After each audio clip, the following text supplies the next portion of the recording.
Welcome to I dream. మనం తాగే నీరు, పాలు, పీల్చే గాలి దగ్గర నుండి అంతేకాకుండా తినే తిండి పదార్థాలు పూర్తిగా కలుషితమవుతున్నాయి. కల్తీ ఆహారం అనేది ఎక్కడ పడితే అక్కడ కనిపిస్తుంది. రోడ్ సైడ్ దగ్గరనే కాకుండా స్టార్ హోటల్లో కూడా కల్తీ ఆహారం కనబడడంతో ప్రజలందరూ కూడా బెంబేలెత్తిపోతున్నారు. దీనిపై తెలుగు రాష్ట్రాలు ఒక యుద్ధంలా ప్రకటించి ఒక టాస్క్ ఫోర్స్ ఏర్పాటు చేస్తున్నాయి. ముఖ్యంగా చెప్పాలంటే తెలంగాణ రాష్ట్రంలో ఇటీవల కాలంలో హాస్టల్స్ దగ్గర నుండి ఎక్కడ చూసినా కల్తీ. దీంతో తెలంగాణలో కూడా ప్రత్యేకంగా ఒక టాస్క్ ఫోర్స్ ఏర్పాటు చేసి దీన్ని కంట్రోల్ చేయాలని ఇక్కడ తెలంగాణ ముఖ్యమంత్రి రేవంత్ రెడ్డి గారు కానీ, ఆంధ్రప్రదేశ్ ముఖ్యమంత్రి చంద్రబాబు నాయుడు గారు కానీ దీని మీద స్పెషల్ టాస్క్ ఫోర్స్ ఏర్పాటు చేయడం, ప్రజల్లో అవగాహన కల్పించడం, ఎవరైతే కల్తీ పాల్పడుతున్నారో వాళ్ళ మీద కఠిన చర్యలు తీసుకోవడం వంటి చేస్తున్నారు. అసలు కల్తీ జరిగితే ఎలా గుర్తుపట్టాలి, కల్తీ జరిగిన తర్వాత దాన్ని మనం ఎవరు కంప్లైంట్ చేయాలి, ఎలాంటి శిక్షలు పడుతుంటాయి అనే విషయం మనతో మాట్లాడడానికి ఇప్పుడు ప్రస్తుతం మనతో retired assistant food controller Balaji Rao గారితో పాటు GHMC retired officer L Van Dhan Kumar గారు ప్రస్తుతం ఉన్నారు. వందన్ కుమార్ గారు ఆంధ్రప్రదేశ్లో బొబ్బిలితో పాటు కూకట్పల్లి, కర్నూలు జిల్లాలో పనిచేశారు. అదేవిధంగా బాలాజీరావు గారు కూడా హైదరాబాద్లో పనిచేశారు. వీళ్ళిద్దరు కాంబినేషన్లో గతంలో ఎక్కడ పడితే ఎక్కడ కల్తీ ఉంటాయో రోజు ఫుడ్ సేఫ్టీ అధికారులు వెళ్ళడం, తనిఖీలు చేయడం, వాళ్ళు సీజ్ చేయడం అంటే చేశారు. పర్టికులర్గా చెప్పాలంటే జీహెచ్ఎంసీలో ఎక్కడ ఫుడ్ కల్తీ జరిగినా ఈ ఇద్దరు అధికారులు కూడా అప్పట్లో టాస్క్ ఫోర్స్గా ఏర్పడడం చేశారు. ముఖ్యంగా ఆర్టీసీ క్రాస్ రోడ్లో జరిగిన ఒక హోటల్లో బీఫ్ పెట్టారనే విషయం అప్పట్లో గగ్గోలైంది. దాంట్లో మొట్టమొదటిసారిగా అది కరెక్ట్ బీఫా లేదా గోటా అనే విషయాన్ని DNA చేసి అది ఒక రికార్డ్ ఎక్కించిన గత వందన్ కుమార్ గారు ఉంది.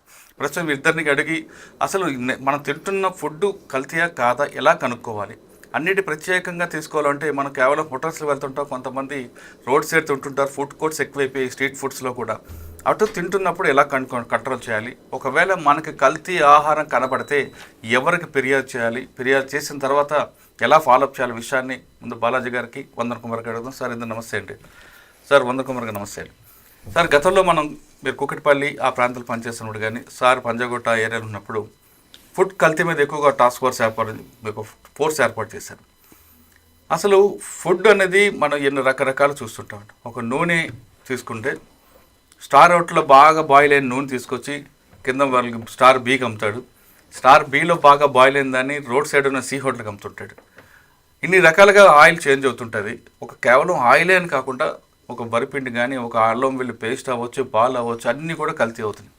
ఇలాగ దీన్ని ఐడెంటిఫై చేయాలి. ఫస్ట్ మీరు అభిలాష్ హోటల్ అనుకుంటా అప్పుడు ఆర్టీసీ క్రాస్ రోడ్లో జరిగిన ఇష్యూలో ఆ ఇష్యూతో చెప్తూ దీన్ని ఎలా కంట్రోల్ చేయాలి చెప్పండి. ఫుడ్ సేఫ్టీ యాంగిల్లో కల్తీ అనేది కాదేది అనర్హం అనే పరిస్థితి అయిపోయింది. అంటే ప్రతి దానిలోనూ కల్తీకి కొత్త విషయాలను కనుక్కున్నారు వ్యాపారులు. ఈ చిన్న మన ఆవాలలో సైతం కనపడకుండా కల్తీ చేస్తారు. దాంట్లో ఏం చేస్తారంటే రాగులు కలుపుతారు. ఒక ఎగ్జాంపుల్, చిన్న ఎగ్జాంపుల్. అలాగే ఇంకా వేరే కూడా ఉంటాయి, అంటే మనకు తెలిసింది. అలాగే ఈ వాళ్ళకి తోచిన అంటే ఏ ఐటమ్ అన్నా తీసుకోండి, అవన్నీ కూడా ఏమవుతున్నాయి ఏంటంటే చివరికి ఇక్కడ మీకు ఒక 2-3 కేటగిరీస్గా మనం విభజించవచ్చు. సిటీస్ కానీ, తర్వాత మిడిల్ లెవెల్లో టౌన్స్ కానీ, అలాగే విలేజెస్ కానీ. మీరు ఒకసారి చూడండి ఎలా ఉంటుందంటే కల్తీ. బంజారా హిల్స్ లేక హైదరాబాదు లాంటి ప్రాంతాల్లో దొరికే కోక్కి, అలాగే వరంగల్ ఆ ప్రాంత పరిసరాల్లో దొరికే కోక్కి, విలేజ్లో దొరికే కోక్కి చాలా తేడా ఉంటుంది. అంటే దొరికిన కోక్ ఒరిజినల్గా ఉంటుంది, కాస్ట్లీ ఉంటుంది. మీకు అక్కడ కొన్ని మార్ట్స్ ఉన్నాయి, చాలా కాస్ట్లీ దొరుకుతాయి. అక్కడ క్వాలిటీ కూడా ఉంటాయి. అదే కొంచెం డైల్యూట్ అయ్యి మీరు పక్కకి శారదనగరు ఆ పక్కకు పోయారనుకోండి, అక్కడ క్వాలిటీ వేరే ఉంటుంది. కరెక్ట్. అక్కడ నుంచి ఇంకా మీకు బాగా దూరంగా పోయి పెబ్బేరు లేకపోతే గద్దు ఆ ప్రాంతానికి వెళ్ళిపోయారనుకోండి, అక్కడ కొంచెం చీపీ దొరుకుతుంది. మీరు ఇంకా పెబ్బేరు వరకు వెళ్ళారు, పక్కన బొలవరంకి వెళ్తే ఇంకా కూడా దొరుకుతాయి. అంటే ఇది ఈ కల్తీ అనేది ఏంటంటే శ్రీశ్రీ గారు చెప్పినట్టుగా కవిత్వానికి కాదేది అనర్హం అని, అలాగే కల్తీకి కాదేది అనర్హం అనేది చెప్పుకోవచ్చు. అంటే టాప్ కేటగిరీ నుంచి లో కేటగిరీ వరకు. మీకు ఉదాహరణకి ఇప్పుడు మనకి ఇప్పుడు ఏంటంటే చాలా ఫ్యామిలీస్లో, మెజారిటీ ఫ్యామిలీస్లో అర్బనైజ్ అయిపోయిన తర్వాత ఇంట్లో వండుకోవటం తగ్గిపోయింది. స్విగ్గీ వచ్చింది, అలాగే జొమాటో వచ్చినాయి, ఇంకా రకరకాల ల్యాబ్స్ వచ్చినాయి. దాని ద్వారా సింపుల్గా డబల్ రేట్ అయినప్పటికీ కూడా భరించేసేసి తెప్పించుకోవడం అలవాటు అయిపోయింది. అలవాటైపోయింది. అలాగే ఆ పూట వండుకోకపోతే ఎక్కడికో చోట పోయి తినడం అలవాటైపోయింది. అట్లాగే వస్తూ ఏదో ఒకటి ఈ పూట గడిపేసేద్దాం అన్నట్టుగా ఎక్కడో చోట హోటల్లోనో లేకపోతే రోడ్డు మీద స్ట్రీట్ ఫుడ్ ఇలా తినడం కూడా బాగా అలవాటైపోయింది. అవును. ఈవెన్ ఇప్పుడు మనం బాగా హంసల్లాగా కనపడతా ఉంటారు సాఫ్ట్వేర్ ఎంప్లాయీస్. హంసల్లాగా కనపడే సాఫ్ట్వేర్ ఎంప్లాయీస్ ఉండి మరి ముఖ్యంగా మైండ్ స్పేస్ లాంటి ప్లేసు లేకపోతే హైటెక్ సిటీ ఏరియాలో కూడా ఈ స్ట్రీట్ ఫుడ్ చాలా టూ మచ్గా ఉంటుంది. ఒకసారి నేను మైండ్ స్పేస్ని విజిట్ చేశాను. మైండ్ స్పేస్ని కావాలనే మిడ్ నైట్ వెళ్ళాను. అక్కడ మన కనపడే వాళ్ళంతా లక్షలు సంపాదించే పిల్లలు కనపడతా ఉంటారు. మనందరికీ తెలుసు సాఫ్ట్వేర్ వాళ్ళు బాగా సంపాదిస్తారు అది ఇది అనుకుంటారు. కానీ ఎంత లో క్వాలిటీ ఫుడ్ అక్కడ తింటుంటారంటే ఏది ఆ మిడ్ నైట్ కానీ లేకపోతే మిడ్ నైట్ బిర్యానీ పేరు మీద రకరకాల పేర్ల మీద. అంటే వీళ్ళ యొక్క మన అవసరాన్ని వ్యాపారులు ఎన్ని రకాలుగా సొమ్ము చేసుకోవాలి అన్ని రకాలుగా సొమ్ము సార్ చేసుకోవాలి. మీరు చెప్తున్నట్లు మైండ్ స్పేస్ కానీ ఆ సాఫ్ట్వేర్ కంపెనీలు అందరూ కూడా వాళ్ళకి జీతాలు ఎక్కువ ఉంటాయి, అయినా అక్కడ స్పైసీ ఫుడ్కి అలవాటు పడుతున్నారండి. మీరు ఆ ఫుడ్ కోర్ట్కి వెళ్తే పెద్ద క్యూ కనిపిస్తుంది. అవును, తీరా అక్కడ చూస్తే అవి ఒకటి హైజీనిక్గా ఉండవు. ఇప్పుడు నైట్ ఇప్పుడు విజయవాడలో ఈట్ స్ట్రీట్లు వచ్చినాయి. చంద్రబాబు నాయుడు గారు వచ్చిన తర్వాత ఒకటి ఇందిరా ప్రియదర్శిని ఆడిటోరియం దగ్గర ఒకటి పెట్టారు, అలాగే బీఆర్టీఎస్ రోడ్లో ఒకటి పెట్టారు. అవి కూడా నేను వాచ్ చేశాను. అస్సలు హైజీనిక్గా ఉండవు ఏమాత్రం. కానీ కుప్పలుగా వెళ్ళిపోయి మన వాళ్ళు తినడానికి అలవాటు పడిపోయారు. ఒకటి వండుకోవటం బద్దకించి తినేవాళ్ళు ఒక కేటగిరీ, ప్యాషన్తో తినేవాళ్ళు ఒక కేటగిరీ, టైంపాస్ కోసం వెళ్ళేది. ఓవరాల్గా జరుగుతున్నది ఏంటంటే ఇవన్నీ కూడా ఇంకో రకం కూడా ఉన్నారండి. ఈ క్రౌడ్ చూడడానికి ఉండొచ్చు. ఓవరాల్గా ఏంటి మొత్తం అన్ని కూడా జబ్బులు తెచ్చుకుంటున్నాం. ఇక ఈ జబ్బుల తర్వాత మనం హాస్పిటల్లో కూడా మళ్ళీ క్వాలిటేటివ్ ఒక రకరకాల కేటగిరీస్ అందులో కూడా ఉన్నాయి. సో ఓవరాల్గా మనిషి జీవితంతో ఆటాడుకుంటున్నారు. ఇప్పుడు మీరు ఇందాక అడిగినటువంటి గత చరిత్రలో జరిగే అంటే ఒక చరిత్ర గురించి ఒకసారి వెళ్లే ముందు బాలాజీ గారు చెప్పండి. సిటీలో మీరు సార్ చెప్తున్నట్టుగా స్టార్ హోటలే కాదు, రోడ్డు పక్కన ఉన్న వాడు కూడా చేస్తుంటారు. మీరు పనిచేస్తున్న టైంలో రోడ్ సైడ్ ఎక్కువగా హోటల్స్ పక్కన బస్ స్టాండ్ పక్కన పూరీలంతో బజ్జీలంతో చేస్తుంటారు. అక్కడ కూడా కల్తీ జరుగుతుంటాయి. మీ సర్వీస్లో ఆ విధంగా పట్టుకున్న కల్తీ ఒకటి చెప్పండి. కల్తీ పట్టుకుంది ఏం లేదండి. ఇనీషియల్గా ఇప్పుడు సారు మనకు అడిషనల్ కమిషనర్ జిహెచ్ఎంసీ హెల్త్గా పనిచేశారు. వీరి టైంలోనే సుమారు 15 సంవత్సరాల క్రితం అన్నట్టుగా గుర్తుంది నాకు. వారి దగ్గర మేము టెక్నికల్గా పనిచేసాం సారు కంట్రోల్లో. ఒక కొత్త విధానాన్ని తీసుకొచ్చారు. ఏంటంటే ఇలాగ ఆఫీసర్లు కమిషనర్లు అడిషనల్ కమిషనర్లు ఆఫీసులో కూర్చుంటే కాదు, బయటికి వెళ్ళి ఒక గ్రూప్ ఆఫ్ అప్పుడు ఎన్ఫోర్స్మెంట్ కూడా సారా కంట్రోల్లో ఉండేది. ఒక ఎన్ఫోర్స్మెంట్ వెహికల్స్ ఉండేవి. మొత్తం ఎన్ఫోర్స్మెంట్తోనే డైరెక్ట్ ఇంకా ఎక్కడికి వెళ్తున్నామో వారికే తెలియాలి. తప్పితే ఇంకొకరికి ఎవరికైనా తెలుస్తుందేమో కానీ తెలిసింది. అటువంటి రైడ్స్ ఆ కాలం నుంచి అలవాటు చేయబడింది. అప్పుడు మీరు కూడా మీడియాలో ఉన్నారు, చాలా కవరేజ్ జరిగింది. మధ్యలో కొంచెం గ్యాప్ రావటం మాట వాస్తవం. ఇప్పుడు ముందుగా మీరు ఇందాక ఒక మాట చెప్పారు, ఏ కేటగిరీ హోటల్లో వాడిన ఆయిల్ బి కేటగిరీకి, బి కేటగిరీలో వాడిన ఆయిల్ సి కేటగిరీకి అని ఒకప్పుడు జరగటం మాట వాస్తవం. కానీ రీసెంట్ డెవలప్మెంట్ ఏంటంటే గత 1 year 2 years నుంచి దీనికి ఒక system, food safety authority of India ఒక సిస్టమ్ తీసుకొచ్చిందండి. దీన్ని ఎవరైనా కానీ ఒక స్తోమత ఉన్నవాళ్ళు పెద్ద హోటల్ వాళ్ళు ఏ కేటగిరీ బి కేటగిరీ వాళ్ళు ఖచ్చితంగా ఒక మిషను అరౌండ్ 40,000 ఉంటుంది, వాళ్ళు కొనుక్కోవాల్సిందే. టీపీసీ టోటల్ పాల కౌంట్ అని ఉంటుంది. డిజిటల్గా దాని 25 నెంబర్ 25 ఎక్సెస్ అయిందంటే దాంట్లో విష పదార్థాలు రిలీజ్ అవుతున్నట్టు లెక్క. ఇంకా అది దాని షేడ్ కూడా తేడా వస్తుందండి ఆయిల్. ఓకే, అది ఏ అయినా బి అయినా సి అయినా ఎవరైనా కానీ. ఇప్పుడు మనకు ఉన్న ఆయిల్ ఖరీదు 1 to 150 ఉంది అప్రాక్సిమేట్. 1 to 150 ఉంది కదండి. ఈ గవర్నమెంట్ ఏం చేస్తుంది, సెపరేట్గా ఒక ఆఫీసర్ ఉన్నారు జిహెచ్ఎంసీలో, అలాగే జిల్లాకు ఒక ఆఫీసర్ ఉన్నారు. దీనికి కలెక్షన్కి ఒక ఏజెన్సీలు, రిజిస్టర్డ్ ఏజెన్సీస్ ఉన్నాయి. వాళ్ళకి డబ్బులు వాళ్ళు 30 to 40 రూపీస్ వాళ్ళు ఇస్తారు. అందుకని అది కంట్రోల్ అయిపోయింది. ముందు అది కంట్రోల్ ఇంకా జరుగుతూ ఉంది. 100% కంట్రోల్ అవుతుందని. ఇప్పుడు బయట సార్ చెప్పారు చాలా విషయాలు, బయట తినని పరిస్థితి ఏర్పడిందండి. దాంతో అడ్వాంటేజ్ ఏమైంది అందరూ అని చెప్పం కానీ కొందరు తప్పుడు పనులు చేయటం వల్ల ఈ కల్తీ జరుగుతున్నది. కల్తీ రకరకాలుగా ఉంది కల్తీ. సార్ మీరు చెప్తున్నట్లుగా ఆయిల్ వరకు ఓకే, కానీ బిర్యానీలు చికెన్ 65లో కూడా ఎక్కువ స్పైసీ రావాలని, కలర్ రావాలని కొంతమంది కలర్స్ కలపడం, కొంతమంది మన సోడా లాంటిది కలుపుతుంటారు. బిర్యానీలో కలిపేది ఏంటంటేనండి, నేను ప్రూవ్ అయినవి చెప్తాను. టెక్నికల్గా ప్రూవ్ అయినవి కలర్ కలుపుతారండి. కలర్ బిర్యానీలో కలపటం నిషేధం. అదే బిర్యానీని ఒక ఫుడ్ సేఫ్టీ ఆఫీసర్ కానీ ఫుడ్ ఇన్స్పెక్టర్ కానీ శాంపుల్ తీసి ల్యాబ్కి పంపారనుకోండి, ల్యాబ్కి పంపితే అది అన్సేఫ్ అనే రిజల్ట్ వస్తుంది. ఆ అన్సేఫ్ అనే రిజల్ట్ని పట్టుకొని దానికి ఒక ఇన్వెస్టిగేషన్ ప్రాసెస్ ఉంటుంది. దాని లెంగ్తీ ప్రాసెస్, దానికి 1 year వరకు టైం ఉంది, అప్ టు 3 years వరకు టైం ఉంది, 1 year దాటితే కూడా. ఏంటంటే అది శిక్షతో పాటు ఫైన్. ఫైన్ ఎంత ఉంటుంది, శిక్ష ఎంత ఉంటుంది? ఫైన్ శిక్ష 7 సంవత్సరాల దాకా ఉన్నదండి, 7 years వరకు ఉన్నది. మనిషి ఏదైనా డెత్ అయితే ప్రూవ్ అయితే కేసు లైఫ్ కూడా ఉంది. సార్, బిర్యానీలో కలర్ కలపడం నిషేధం అంటున్నారు, కానీ బిర్యానీలో లెగ్ పీసులు మిగిలిపోతుంటాయి. మిగిలిపోయే లెగ్ పీసుల్ని మళ్ళీ చిన్న పీసులు తీసి దాంట్లో మళ్ళీ కలరు పెరుగు అన్ని కలిపి చికెన్ 65 అమ్ముతుంటారు. అదే అది కూడా నిషేధం. ఏది ఎప్పుడైతే కలరు ఏ తయారు చేసిన ఐటెంలో అయినా సరే కలర్ అనేది వాడకూడదండి. మనం సామాన్యులకైనా చాలామందికి ఏంటంటే మనకి కలరు చికెన్ 65 గురించి చెప్పారు మీరు, అది ఎర్రగా ఉంటేనే ఆ రంగు ఒక విధమైన బ్రెయిన్లోకి ఫిక్స్ అయిపోయింది మన కొన్ని జనరేషన్స్తో పాటు.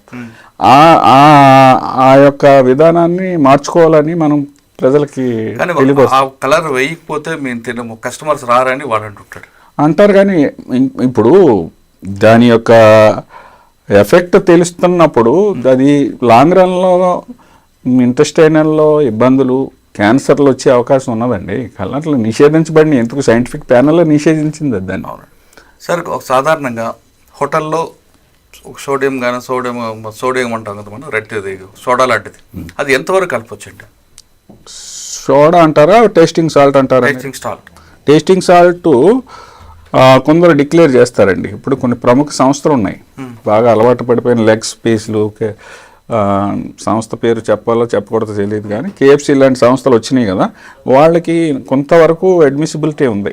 2.5 grams below per kilo, 2.5 grams below per kilo. కానీ కొంతమంది అసలు కేజీలు అంటేనండి, మీరు అబ్జర్వ్ చేశారో లేదో, ఈ అన్నీ పెట్టుకుంటారు, ఉప్పు కారం పసుపు మసాలా దినుసులు అన్నీ పెట్టుకుని టేస్టింగ్ సాల్ట్ కూడా అదే రీతిలో పెట్టుకుంటారు, ఇలా తీసి అలా వేస్తారు. ఇటువంటి పరిస్థితిని మార్చడానికి ఇప్పుడు food safety authority of India ఈ పరిస్థితులు కొంచెం మారుతున్నాయండి, ఒకసారి మారలేవు. ఏం చేస్తున్నదంటే ప్రతి ఎస్టాబ్లిష్మెంట్లోని ఫస్ట్ పేజ్లో ఒకళ్ళకి ట్రైనప్ చేయాలి. ఓకే సార్, చికెన్ వరకు కాకుండా మన గ్రీన్ పీస్ ఉంటాయండి, నానబెట్టి దాంట్లో గ్రీన్ కలర్ కలిపి అమ్ముతున్నారు. అది మరి అటువంటి చాలా దారుణమైన పరిస్థితి అండి అది మనం కొన్ని వీడియోల్లో చూసాం. దాన్ని గ్రీన్ కలర్ అవసరం ఉంది, డైరెక్ట్ గా అవసరం కూడా లేదండి. ఒరిజినల్ గానే అది గ్రీన్ కలర్ ఉంటుంది. అంటే పబ్లిక్ కూడా పబ్లిక్ ని అట్రాక్ట్ చేసుకోవటం కోసం చేసే తప్పుడు పని అండి అది.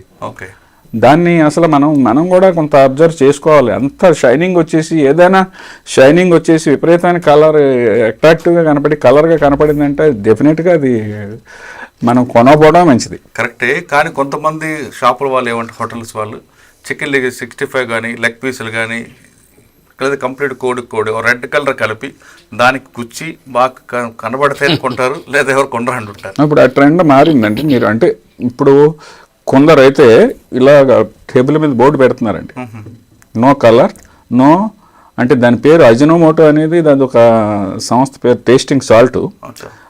అంటే వాడుక భాషలో డాల్డా లాగా అజినోమోటో అంటున్నారు. No tasting salt, no Ajinomoto, no colour. Okay, అది పెట్టాల్సిందే అని పెట్టుకుంటున్నారు చాలా మంది. వాళ్ళంతా రూల్ ఉందండి, మ్యాండేటరీ ఉందా? నో కలర్ అయితే వాడకూడదు, పెట్టాల్సిందని లేదా, పెట్టాలని రూల్ అయితే ప్రస్తుతానికి లేదు. కలర్ వాడకూడదనే రూల్ అయితే ఉందండి. ఎందులో వాడాలి? ఓన్లీ స్వీట్స్ అండ్ బేకరీ ఐటమ్స్లో చాలా మినిమం. సార్, ఇప్పుడు నార్త్ ఇండియన్ ఫుడ్ వచ్చిందండి, మోమోస్ అని ఇంకేవో రకరకాలు వస్తున్నాయి, అవి తిని చనిపోతున్నారు కొంతమంది.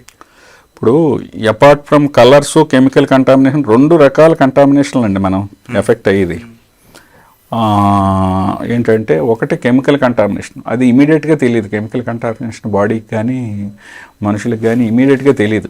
అది చూడటానికి బాగుంటుంది, అందరం తింటాం చార్నాళ్ళకి ఎప్పుడుకో, కానీ ప్రాబ్లమ్ అది మర్చిపోయినాక ప్రాబ్లం అవుతుంది.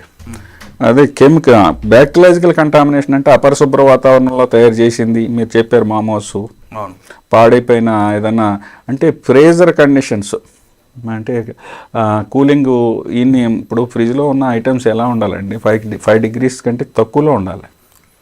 ఇప్పుడు ఎంత మంచి ఐటమ్ తయారు చేసినా అసలు తయారు చేసిందని ఫ్రిడ్జ్లోనే పెట్టకూడదు. పెట్టినా 3 hours లోపు అంతే దాని ఎఫెక్ట్. దాన్ని కోల్డ్ చైన్ మెయింటైన్ చేసుకుంటూ ఉండాలా. మన మిగిలిన చికెన్, మటన్, చేపలు అన్ని మూటలు కట్టి ఫ్రిడ్జ్ లో పెడతారు కదా, కొమ్ము కొడుతుంటాయి. పెట్టకూడదండి, ఇవన్నీ డిస్ట్రాయ్ చేసాం సార్ టైంలో ఎన్నో. అదే చూసా, అప్పుడు మీరు అందరూ చూసినప్పుడు ఫ్రిడ్జ్ లో తీసే 5 kg చికెన్ వచ్చేది, దాంట్లో ఇన్ని పురుగులు ఉండేవి. సరే, ఇక మీ గురించి వస్తే, మీరు పనిచేసిన టైంలో ఆర్టీసీ క్రాస్ రోడ్ లో ఒక బీఫ్ మాంసం వచ్చింది బిర్యానీలో అనేది ఒక ఇష్యూ అయింది. ఆ ఇష్యూ ఎలా మీరు షార్ట్అవుట్ చేశారు? అంటే ఒక వర్గం ఏమో బీఫ్ అంటది, ఇంకో వర్గం మాంసం అంటది. అదొక మతం సంబంధించిన వివాదం అయిపోయింది. మీరు ల్యాబ్ పంపించి అనేది ఒక ఇష్యూ అయింది కదా. అదొక పెద్ద చిన్న కేస్ స్టడీ, అది అదొక కేస్ స్టడీ. యాక్చువల్గా అది మధ్యాహ్నం పూట కొంతమంది ఫోన్లు చేశారు లంచ్ టైంలో. ఇట్లా మేము భోజనం చేస్తామంటే మటన్లో బీఫ్ కలిపారు, మాకు అర్థమవుతుంది బీఫ్ అనేది, కాబట్టి మీరు ఏం చర్యలు తీసుకుంటున్నారు, ఇది మీరు ఏమైనా యాక్షన్ తీసుకుంటారా లేదా ఏంటనేది ఎవరో ఫోన్ చేశారు. ఫోన్ చేస్తే వెంటనే మేము మా సిబ్బందిని అలర్ట్ చేసాం, మా వాళ్ళని. ఇప్పుడు మన బాలాజీ లాంటి మన ఆఫీసర్స్ని వీళ్ళందరినీ అక్కడికి వెళ్ళండి, అటు ఆ ఏరియాకి వెళ్ళి అసలు ముందు చూడండి అంటే వెళ్ళారు. అయితే శాంపిల్స్ అయితే తీసుకున్నారు, బట్ దాన్ని ఎలా ఐడెంటిఫై చేయటం కరెక్ట్గా ఆ టైంలోనే. ఇప్పుడు మాకు నాచారంలో నేషనల్ దాని పేరేంటి స్టేట్ ఫుడ్ ల్యాబొరేటరీ ఒకటి ఉంది. నిజామాబాద్ కూడా ఉన్నట్టుంది కదండి. నిజామాబాద్ కూడా ఉంటుంది. మనకు నిజామాబాద్ ఇప్పుడు సెటప్ చేయాలనుకుంటున్నారండి. ప్రస్తుతం 2 రాష్ట్రాలకి ఒకటే ల్యాబ్, ఇది ఒకటే ఉంది. ఇది ఆంధ్రప్రదేశ్ నుంచి కూడా ఇక్కడికే వస్తుంది. అప్పుడు అనుకోకుండా కూడా నా క్లాస్మేట్ ఇంటర్మీడియట్లో నా క్లాస్మేటే దానికి డైరెక్టర్ సాయిబాబా అని. సాయిబాబాకి ఫోన్ చేసి ఇట్లా గొడవ అవుతుంది, దీన్ని ఇమీడియట్గా మనం ఐడెంటిఫై చేయాలి, నువ్వు డిలే చేయకుండా. ఏదో మామూలుగా ఏంటంటే అక్కడ పోతే అదొక పెద్ద ప్రాసెస్, అదొక ప్రహసనం, ఎప్పుడుకో వస్తుంది రిజల్ట్. ఆ రిజల్ట్ వచ్చిన తర్వాత దాని యాక్షన్ ఇంకెన్నో నెలలు సంవత్సరాలు జరుగుతూ ఉంటుంది. కాబట్టి అసలు తప్పించుకుంటాడు విషయంతో. సో అలాంటి పరిస్థితుల్లో నేనేం ఆలోచించి చెప్పాడు, ఇది పరిస్థితి, మరి నువ్వు పంపిస్తే నేను చేస్తాను, కానీ అది దాని ప్రాసెస్ మాత్రం లేట్ ఉంటుందని చెప్పాడు. అప్పుడు వెంటనే నేనేం ఆలోచించానంటే, యాక్చువల్గా మనకి సెంట్రల్ ఇన్స్టిట్యూట్ ఒకటి ఉంది మనకి, సిసిఎంబి అని. సెంట్రల్ ఇన్స్టిట్యూట్ రామంతపూర్లో centre for cellular and molecular biology అని సిసిఎంబి తార్నాక్లో ఉంది. సో అది నాకు ఐడియాకి వచ్చింది, ఎందుకంటే అది జనరల్గా ఏంటంటే బయలాజికల్ ఇష్యూస్ మీద చాలా ఇష్యూల మీద ప్రభుత్వం దాన్ని రిఫర్ చేస్తూ ఉంటుంది. ఏది డిఎన్ఏ టెస్టులు చేయించడం అవి చేస్తూ ఉంటుంది. కొంచెం మేము కూడా సైన్స్ చదువుకునే వాళ్ళం కదా, మాకు వెంటనే స్ట్రైక్ అయ్యి క్రోమోజోమ్స్, ఇప్పుడు మనిషికి ఉండే క్రోమోజోమ్స్ వేరు ఉంటాయి, అలాగే బీఫ్కి ఉండే క్రోమోజోమ్స్ వేరే ఉంటాయి, గోట్కు ఉండే క్రోమోజోమ్స్ వేరు ఉంటాయి, అలాగే షీప్కి ఉండే క్రోమోజోమ్స్ వేరు. ఇట్లా ప్రతి యానిమల్కి క్రోమోజోమ్స్ లెక్క డిఫరెంట్గా ఉంటుంది.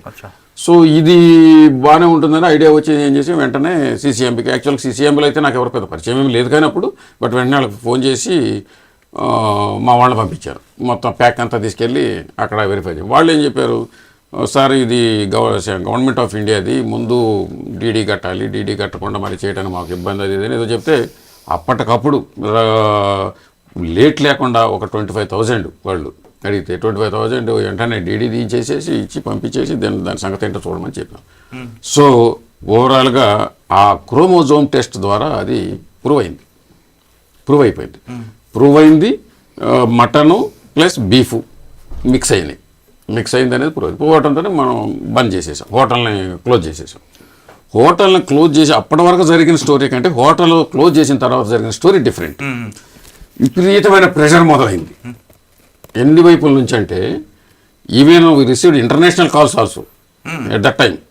ఇంటర్నేషనల్ కాల్స్ ఆల్సో ఏంటంటే, మీకు అది ఒకటే దొరికిందా, అక్కడే చేయాలన్నా, లేకపోతే ఇంకెక్కడా లేవా మీకు హైదరాబాద్లో, ఇట్లా రకరకాల పద్ధతులు. అలాగే ప్రభుత్వం వైపు నుంచి ఇండైరెక్ట్ గాను డైరెక్ట్ గాను అన్ని రకాలుగా మాకు ప్రెషర్స్ అంటే ఈ ఫుడ్ సేఫ్టీ ఆఫీసర్స్ ఎదుర్కొనే ప్రెషర్స్ మామూలుగా ఉండవు. దీనికి ఇది బెస్ట్ ఎగ్జాంపుల్ అన్నమాట. సో అలాంటి పరిస్థితులు ఏం జరిగింది, నేనైతే ఒప్పుకోవాలి. ఒక రోజు మరి ఇది చెప్పొచ్చుగా, చాలా రోజుల తర్వాత జరిగింది కాబట్టి చెప్తాను. ఓ రోజు ఏం జరిగింది, మా ఇంటికి ఒక అతను వచ్చాడు, డైరెక్ట్ ఇంటికే వచ్చాడు ఉదయం పూట. కూకట్పల్లి కాదు, ఇక్కడే నేను హిమాయత్ నగర్లో ఉంటున్నాను. ఒక ఆయన వచ్చాడు, మంచి తెల్ల బట్టలు వేసుకొని లాల్చి చేసుకొని మంచిగా వచ్చాడు ఇంటికి. వచ్చి ఆయనకైనా ఎవరో తెలీదు, వచ్చి పరిచయం చేసుకొని కూర్చొని, సార్ ఇట్లా మా పలానా హోటల్ నుంచి వచ్చాను సార్ అనుకుని ఇంక ఏం మాట్లాడకుండా 2 జేబుల నుంచి 2 కట్టలు తీసి నాకు ఇవ్వదు. నేను వెంటనే ఆయన చేతులు పట్టుకుని అవి పట్టుకోకుండా, అంటే మాకు తెలుసు ఇలాంటి విషయాలు. ఇప్పుడు కొన్ని విషయాల్లో లిబరల్గా పనిచేస్తాం కానీ మరి కొన్ని విషయాల్లో లిబరల్గా ఉండలేము. మరి ముఖ్యంగా ఇలాంటి ఫుడ్ ఇష్యూస్ ఇట్లాంటి విషయాలు లిబరల్గా ఉండలేము. కాబట్టి దాన్ని బాగా బిగించేసరికి తట్టుకోలేక రకరకాల ప్రెషర్స్ తోటి ఇదొక ప్రెషర్ అనమాట. కొంచెం ఆయనకు అట్లాగే పట్టుకొని పంపించేసి వెనక్కి, నువ్వు పోయా బాబు మాకు నీకు దండం పెడతామని చెప్పేసి భయపడతాం, న్యాచురల్గా భయపడతాం. అయిపోయింది. ఇంకా అది అలా జరుగుతున్న క్రమంలో ఏం జరిగిందంటే, నాకు కరెక్ట్గా ఆ టైంలోనే అమెరికా నుంచి ఆటా ఇన్విటేషన్ ఒకటి వచ్చింది. అమెరికన్ తెలుగు అసోసియేషన్ అని ఒకటి ఉంది, మనకు ఆటా తానాలు ఉన్నాయి కదా, మా ఫ్యామిలీని ఇన్వైట్ చేశారు. జనరల్గా అమెరికా ఇన్విటేషన్ ఎవరు మిస్ చేసుకుంటాం, అందులో పిల్లలు వెళ్దాం మంచి హుషారుగా ఉండే. కరెక్ట్గా ఆ టైంలోనే నేను సెలవు పెట్టేసేసి పిల్లలతోటి అమెరికా వెళ్ళిపోయినా.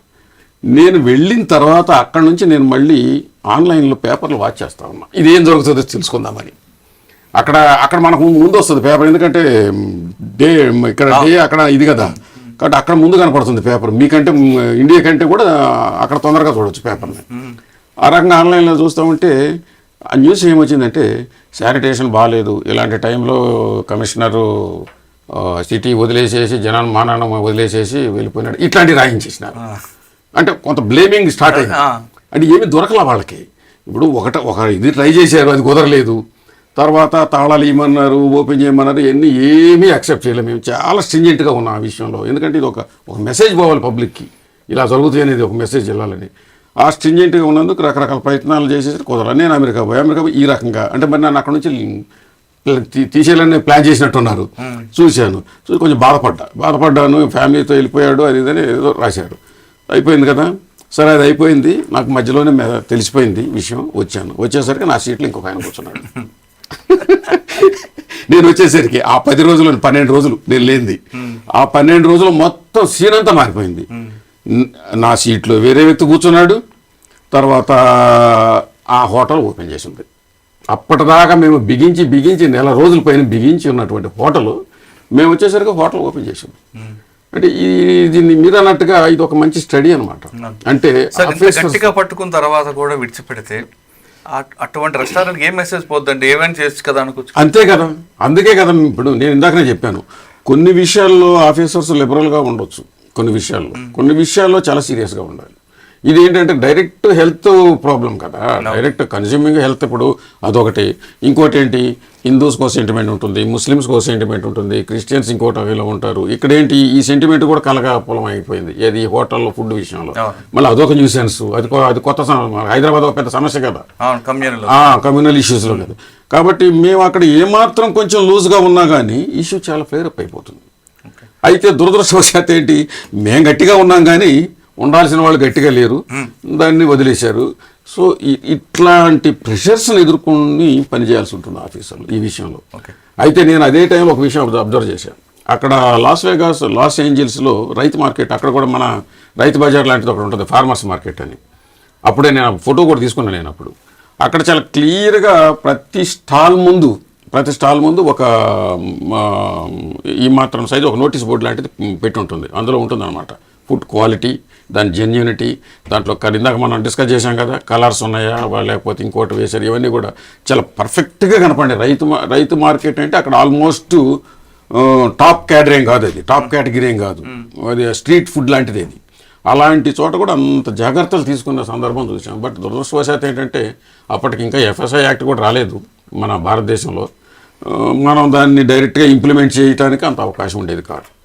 సో అలాంటిది. సార్ బాలాజీ గారు చెప్పండి సార్, కత్తితో పడడం కర్రతో చంపడం కన్నా ఇది చాలా డేంజర్ అని చాలామంది చెప్తుంటారంట. అంటే మనకు తెలిసి తెలియకో ఏదో ఒక రకంగా మీ కడుపులో నేను విషయం పంపిస్తుంటా, ఇవాళ కాపు రేపైనా చంపొచ్చు, చనిపోవచ్చు ఈ ఇష్యూ మీద. అంత డేంజరస్ అయిన క్రైమ్ని కంట్రోల్ చేయాలంటే ఏం చేయాలండి?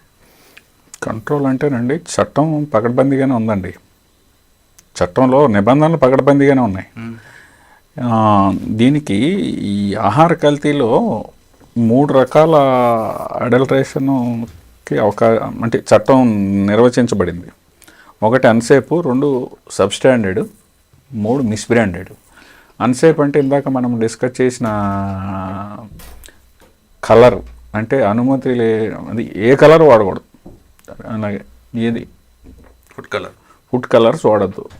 అలాగే కొన్ని పదార్థాల్లో ప్రతి దానికి కొన్ని స్టాండర్డ్స్ ఉన్నాయి. ప్రిపేర్డ్ ఫుడ్స్కి ఈ స్టాండర్డు, రా మెటీరియల్కి ఈ స్టాండర్డ్ అని ఉన్నాయి.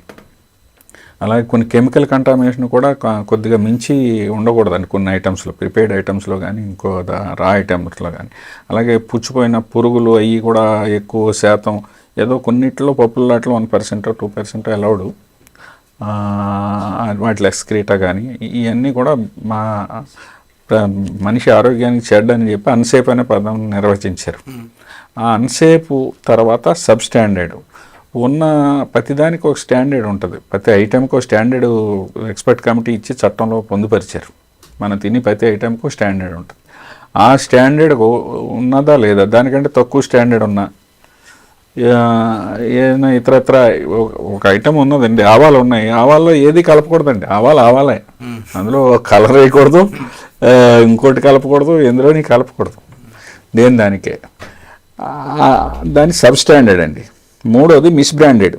ఒక వాటర్ బాటిల్ మీద, లేకపోతే ఒక సాస్ బాటిల్ మీద, లేకపోతే ఒక జామ్ బాటిల్ మీద కొన్ని ఈ ప్రతి దాని మీద ఇంగ్రీడియంట్స్ అని ఉంటాయి. ఈ ఇంగ్రీడియంట్స్ పైన డిక్లేర్ చేసిన లోపల లేకపోయినా, లోపల డిక్లేర్ చేసిన పైన లేకపోయినా అదంతా మిస్బ్రాండెడ్ కింద వస్తుంది. ఈ చట్టాల్లో ఫస్ట్ తీవ్రత ఎక్కువ. ఫస్ట్ ఇది అన్సేఫ్ అన్నాం కదండి. అన్సేఫ్ అనేది వచ్చిందంటే అది ఖచ్చితంగా ఒక హైదరాబాద్ వరకు స్పెషల్ కోర్టు ఉంది. జిల్లాల్లో కూడా ప్రతి దానికి ఒక ప్రిస్క్రైబ్డ్ కోర్టు ఒకటి ఉంటుంది. ఆ కోర్టులో ఫైల్ చేయాలండి.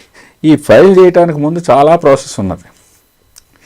ఒక శాంపుల్ తీస్తామండి. మీరు చెప్పారు తండూరి చికెన్ తీసుకుందాం, లేకపోతే బిర్యానీలో తీసుకుందాం. తీసుకుని దాన్ని ఒక శాంపుల్ తీసామనుకోండి, అది తీయడానికి సుమారు 6 hours పడుతుందండి. ఒక ఫుడ్ ఇన్స్పెక్టరు చట్ట ప్రకారం ఒక శాంపుల్ లిఫ్ట్ చేయాలి అంటే 6 hours పడుతుంది. 2 ఇండివిజువల్ విట్నెస్ని పిలవాలి, పంచనామా కండక్ట్ చేయాలి, 4 బాటిల్స్ సమానంగా దానికి ఒక ప్రొసీజర్ ఉంది. 4 ఒకే శాంపుల్ 4 బాటిల్ తీయాలి. 4 పార్ట్లు తీయాలి. ఇమీడియట్గా ఓ పార్ట్ ఆ రోజు కానీ, ఇమీడియట్ నెక్స్ట్ డే కానీ, నెక్స్ట్ వర్కింగ్ డే కానీ ల్యాబ్కి పంపాలి. అది మరి పెరిషబుల్ ఐటము అంటే కెమికల్ అనాలిసిస్ కోసం అండి. నేను చెప్పేది కెమికల్ అనాలిసిస్ కోసం. బ్యాక్టీరియాలజికల్ అనాలిసిస్ అంటే బ్యాక్టీరియాలజికల్ సిస్టమ్ వేరు. మళ్ళీ ముందు ఎక్కువ చట్టం అంతా కెమికల్ అనాలిసిస్ మీద కాన్సన్ట్రేట్ చేసింది ఎక్కువ. దానికి శాంపుల్ పంపుతామండి. శాంపుల్ రిజల్ట్ రావడానికి 14 days పడుతుంది. 14 days తర్వాత అది ఖచ్చితంగా కలర్ ఉంటే అన్సేఫ్ అనే వస్తుంది. అన్సేఫ్ వచ్చిన తర్వాత ఎవరైతే సపోజ్ మనం ఒక అనే హోటల్ దగ్గర తీసామండి, ఆ హోటల్ వారికి నోటీస్ ఇవ్వాలి. బాబు నీ దగ్గర పలానా రోజు నువ్వు శాంపుల్ తీసాం, ఆ శాంపుల్లో కలర్ వచ్చిందని ల్యాబ్ రిపోర్ట్ వచ్చింది, ఇదిగో ఆ రిపోర్ట్ నీకు జతపరుస్తున్నాం. దీన్ని నువ్వు ఛాలెంజ్ చేసుకోవాలి అనుకుంటే నీకు చట్టం ఇంకొక అవకాశం కల్పించింది, నువ్వు ఛాలెంజ్ చేసుకుంటానని 30 రోజుల్లో మాకు తెలియపరచు అని మళ్ళీ 30 రోజులు అక్కడి నుంచి. ఈ 14 రోజుల నుంచి అడ్మినిస్ట్రేటివ్ ప్రాసెస్ ఒక 1 week 10 days పడుతుందండి. ఈ 30 రోజుల వరకు రెస్టారెంట్ మూయకూడదండి. నడుపుకోవచ్చు. ఇప్పుడు ఈ ప్రొసీజర్ చెప్పారు కదా బాలాజీ గారు, ఈ ప్రతి మున్సిపాలిటీలోనూ లేకపోతే డిస్టిక్ ఈ ఫుడ్ సేఫ్టీ ఆఫీసర్స్ వెళ్ళి చేయాల్సిన తతంగం ఇలాగే ఉంటుంది. దీనివల్ల వాడు తీసేటప్పుడు కంగారు పడతాడు తప్ప తర్వాత వాడు నింపాదిగా ఉంటాడు. ఎందుకంటే ఈ ప్రొసీజర్ అంత ఇది అయ్యేది కాదు, ఇది పోయేది కాదు అన్నట్టుగా వాడికి అర్థమైపోద్ది. రాను రోజు హ్యాపీగా ఉంటాడు. ఆ రెస్టారెంట్ కావచ్చు, కిరాణా షాప్ కావచ్చు, లేకపోతే కావచ్చు, ఇంకోటి కావచ్చు. సో అందుకే మేమేం చేసామంటే ఇక్కడ జిహెచ్ఎంసీలో పనిచేసాం. మేము కొత్త పద్ధతి మొదలేసాం. మేము ఈ తతంగం అంతా వద్దబ్బా, డైరెక్ట్గా మనం వెళ్ళిపోదాం హోటల్ కిచెన్కి. డైరెక్ట్ కిచెనే, హోటల్ కంటే మాకు గేబుల్స్ వద్దు, మనం డైరెక్ట్ కిచెన్కి వెళ్ళిపోదాం. కిచెన్లో చూడాల్సినవి చాలా ఉంటాయి. ఒకటి, అసలు కిచెన్ క్లీన్గా ఉందా లేదా, అది తప్పే. అక్కడికక్కడ స్పాట్ ఇన్స్పెక్షన్లో మనం దాని మీద యాక్షన్ తీసుకోవచ్చు. 2, ఫ్రిడ్జ్ ఓపెన్ చేస్తే బయటపడిపోతాయి. రాత్రి మిగిలిపోయి ఇప్పుడు మన వాళ్ళు కొంతమంది బార్లకు వెళ్ళేసేసి మందులో ఉండి తినేసి సగం వదిలిపెట్టినవి చాలా ఉంటాయి. ఇలాంటివి కూడా అందులో ఉంటాయి. ఫ్రిడ్జ్లో దొరికినాయి మాకు. ఇప్పుడు వీళ్ళు వదిలేసేస్తారు కొంతమంది సగం, ఆ సగం అందులో దొరికినాయి. అయ్యి ఇదేంటంటే మా వర్కాలు తింటానికి వాడు మనుషులు కాదు అంటే ఇది ఒక అంటే ఎస్కేపిజం అన్నమాట. అక్కడ దొరికిపోతాడు. తర్వాత స్టాక్ ఫుడ్ ఉంటుంది అందులో బాగా, అది కూడా మనకు అర్థమైపోతుంది. అది ఫ్రీజ్డ్ అనేది ఎన్ని రోజుల నుంచి అనేది మనం ఐడెంటిఫై చేయడానికి అవకాశం ఉంటుంది. సో కాబట్టి ఈ పద్ధతి మనం మొదలేసిన తర్వాతనే కొంత హల్చల్ జరిగింది. ఏది ఇప్పుడు ఇందాక చెప్పిన ప్రాసెస్లో అయితే తేలదు. అది తేలేసరికి వాడు ఉంటాడో ఉండడో, మేము ఉంటాము ఆ సీట్లో మేము కూడా ఉండం. తర్వాత ఆ తెచ్చిన మెటీరియల్ ఎక్కడో పెడతాం రికార్డ్ రూమ్లో, అది ఎక్కడ పోతుందో తెలియదు. దానికి దీనికి మళ్ళీ మ్యాచ్ అవ్వడానికి మళ్ళీ కోర్టులో నిలబడదు. ఇంత అంటే మా బాలాజీ గారు చెప్పినట్టు చట్టాలు అద్భుతం అండి. మన రాజ్యాంగం ఎంత గొప్పదో మనం తయారు చేసుకున్న చట్టాలు కూడా చాలా అద్భుతం. కానీ ఇంప్లిమెంటేషన్కి వచ్చేసరికి ఎప్పుడు కూడా తప్పుడోడికి అవకాశం దొరికే పద్ధతిలోనే ఉంటాయి ఇవన్నీ. అంటే ఎగ్జిక్యూట్ చేసే వాళ్ళకి ఇవి చాలా అంటే నాన్సుడి వ్యవహారాన్ని మనకి ఇవి అవకాశం ఇస్తాయి. అది ఆసరాగా తీసుకొని వీళ్ళు చేయాల్సిన పనులు చేస్తారు. ఇప్పుడు మీరు చూడండి, నూనె ఇందాక మీరు ఒక హోటల్ నుంచి వచ్చిన ఏ నుంచి బి నుంచి సి, అది వస్తే అదొక టైపు. అసలు అది చాలా డేంజర్. అది వస్తున్నాయి. ఇది ఒక కేటగిరీ అయితే ఇంకో కేటగిరీ ఇంకోటి ఉంది. ఏది ఇప్పుడు ఈ యానిమల్స్ నుంచి వచ్చినటువంటి ముఖ్యంగా ఇప్పుడు షీ బఫెలో ఇవన్నీ చనిపోయినప్పుడు వీటి యొక్క ఎముకల నుంచి వీటి మాంసం నుంచి తీసే నూనె ఒకటి ఉంది. అది మన కార్ఖానాలో అది ఒక పెద్ద మన ఇక్కడ ఉంది కదా, మన దాని పేరేంటి, మనం శంషాబాద్ పోయే రోడ్ జల్పల్లి ఉంది, ఇంకా కాటేదాన్ ఈ ఏరియాలో మాకు చాలా సార్లు దొరికినాయి. ఎన్నిసార్లు పట్టుకుంటారు ఆఫీసర్లు కూడా, ఎన్నిసార్లు ఇదే పనిలో ఉండరు కదా. మనం పోతున్నామని ఎక్కడోసారి లీక్ అవుతుంది. లీక్ అయ్యేసరికి మొత్తం ఏరియా మొత్తం బంద్ చేసేసుకుని వెళ్ళిపోతారు. అక్కడ అనకూడదు కానీ ఈ పని చేసే సపరేట్ టీం ఒకటి ఉంటుంది. అక్కడ టీమ్స్ ఉంటాయి కొన్ని, మరి కమ్యూనిటీ అనకూడదు, కొంతమంది ఉంటారు అక్కడ. ఇలాంటి అన్నిటినీ కూడా కంట్రోల్ చేయాలంటే అసలు ముందు స్టాఫ్ సరిగా ఉండాలి, స్టాఫ్కి ట్రైనింగ్ ఉండాలి, ఈ స్టాఫ్ డైనమిజం ఉండాలి స్టాఫ్లో. ఈ డైనమిజానికి తగ్గట్టుగా ప్రభుత్వం అండగా ఉండాలి, పై ఆఫీసర్లు కానీ ప్రభుత్వం. అప్పుడు వీడు దొరుకుతాడు. ఇవన్నీ కంట్రోల్ చేయగలం. లేకపోతే ఇక గాలిలో దీపం పెట్టినట్టే మన భవిష్యత్తు, లేకపోతే మన ఆరోగ్యం, మన హాస్పిటల్ చుట్టూ తిరగటం, ఇవన్నీ కూడా ఇది పరిస్థితి. ఇట్లాంటి పరిస్థితి. సార్ మీ ఇందాక సి వరకు చెప్పారు, డి ఎక్కడ వస్తుందంటే సార్ మిర్చి బజ్జీలో వేపిన ఆయిల్, పూరికి వేపిన ఆయిల్, ఇవన్నీ కూడా వైన్ షాపుల దగ్గరికి వస్తాయండి. అక్కడ మన చేపలు వేపడానికి దానికి వాడతారు. అక్కడ దాన్ని పూర్తిగా డ్రై అయిపోయే వరకు దాన్ని అలాగా పెనం మీద అదే ఆయిల్ని తిప్పుతుంటాడు. అదే ఇప్పుడు ఫ్రెష్ ఆయిల్ మాత్రం కాదు సార్. అటువంటి డిష్లు ప్రజలకి ఏంటంటే తాగడానికి వచ్చా, తిన్నావా, వాసన వచ్చిందా, ఇదే ఆలోచన ఉంటారు తప్ప వాళ్ళ హెల్త్ గురించి ఆలోచించారు. సరే పూరి దగ్గరకు వద్దాం మనం. సరే చేపలు వద్దాం. పూరి దగ్గర ఆయిల్ కరెక్ట్ ఉందా లేదా అని తెలుసుకోవడానికి ఒకవేళ తప్పు అని తెలిసిందనుకోండి, తినేవాడికి ఎవరు కంప్లైంట్ చేయాలి? ఇమీడియట్గా ఇప్పుడు కరోనా రోజులకి ఇప్పటికీ మీకు రెడీగా అందుబాటులోకి వచ్చింది sir website, food safety and standards authority of India FSSA వెబ్సైట్లో ఇమీడియట్గా మీకు కంప్లైంట్ రైజ్ చేయొచ్చు. వితిన్ 24 అవర్స్లో దానికి కన్సర్న్ ఆఫీసర్ అటెండ్ అవుతాడు. ఖచ్చితంగా దాని మీద నో అర్బన్ ఇప్పుడు అంతా స్టాఫ్ని పెంచారండి గత 2000. తెలియట్లేదు కదండి ఇప్పుడు. అంటే ఇంకా లోతుకి వెళ్ళాలి. ఇప్పుడు GHMC ఉందండి, GHMC చూద్దాం, బాగా అర్బనైజ్ అయింది. ఇక్కడ FSSA పోర్టల్, అది వెబ్సైట్ ఉపయోగించుకుంటున్నారు. 0402 all ones toll free number ఉంది, అది ఉపయోగించుకుంటున్నారు. ఏరియా వైజ్ ఇన్స్పెక్టర్లు అది ఉపయోగించుకుంటున్నారు. వార్డ్ ఆఫీసర్ ఎక్కడికి వెళ్ళినా ఫుడ్ ఇన్స్పెక్టర్ నెంబర్ జరుగుతున్నారు. ఇప్పుడు మీరు చెప్పింది కొన్ని సందర్భాల్లో జరిగిన మాట వాస్తవం, కానీ దాన్ని చేయటం కోసం మెకానిజం పనిచేస్తుందండి.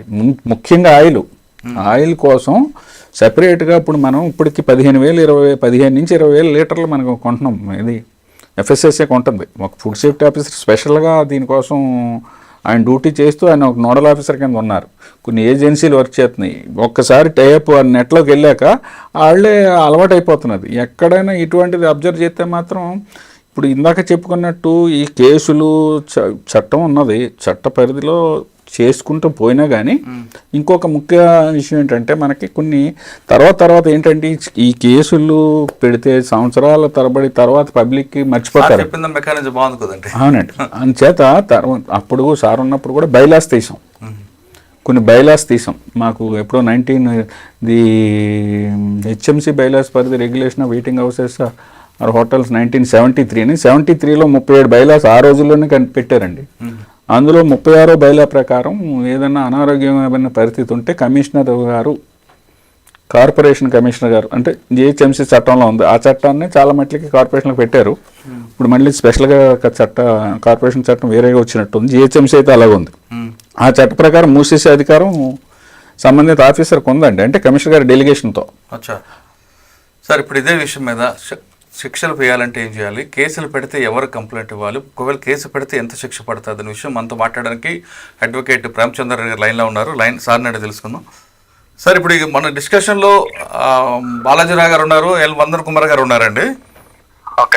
ఓకే ఇప్పుడు మనకు కావాల్సింది ఏంటంటే సార్, కల్తీ ఆహారాన్ని గుర్తించిన తర్వాత ఎవరు కంప్లైంట్ ఇవ్వాలి, ఒకవేళ కంప్లైంట్ ఇచ్చిన తర్వాత కోర్టుకి ఏ కోర్టుకి రావాలి, ఒకటి. రెండోది సెక్షన్స్ ఏం చెప్తున్నాయి, ఒక సెక్షన్ ఎంతకాలం శిక్ష పడుతుంది, ఒకవేళ హోటల్ సీజ్ చేస్తే వాళ్ళు ఏ విధంగా వాళ్ళ బయట ఓపెన్ చేయాలంటే ఏం చేయాలి?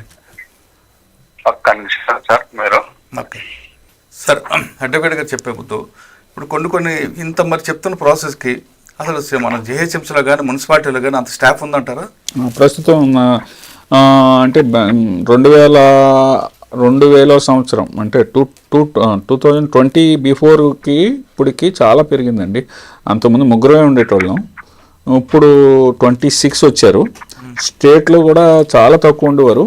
కానీ ఎందుకంటే ఇంకా నడుస్తూనే ఉన్నాయి, ఎక్కడ చూసినా కనిపిస్తుండే కల్తీ కదా, పాలు కల్తీ, నీళ్లు కల్తీ, అంటే ఆవాలు మీరు సార్ చెప్తున్నట్టుగా ఆవాలు, తర్వాత జీలకర్ర, పసుపు, కారం, అల్లం వెల్లుల్లి పేస్ట్ కూడా ఆఖరికి కల్తీ. అల్లం వెల్లుల్లి పేస్ట్ చాలా రెడ్ జోన్లో ఉందండి. అది చాలా డేంజర్ అండి. కొన్ని ముందు వాడే ముందు చాలా చూసుకుని కొనుక్కోవాలి. అది కుళ్ళిపోయిన ఆలు అన్ని కలిపి అరటి బంద, అరటి దవ్వల నుంచి దాని నుంచి తీసింది కలర్ కలుపుతారు మళ్ళీ కలరు. సార్ ప్రేమచంద్ర గారు లైన్లో ఉన్నారండి. సార్ ఒక హోటల్లో కల్తీ ఆహార పదార్థాలు అమ్ముతున్నాయంటే ఏ సెక్షన్ కింద కేసు నమోదు చేస్తారు, ఎంతకాలం శిక్ష పడుతుందండి, జరిమానా ఎంత ఉంటుంది? వీళ్ళు 59 సబ్ క్లాస్ 1 కింద కేసులు ఫైల్ చేస్తారండి. దీనికి ఒక స్పెషల్ కోర్ట్ ఉంది హైదరాబాద్ ప్రిన్సిపల్స్ మొత్తం GHMC కింద. ఓకే.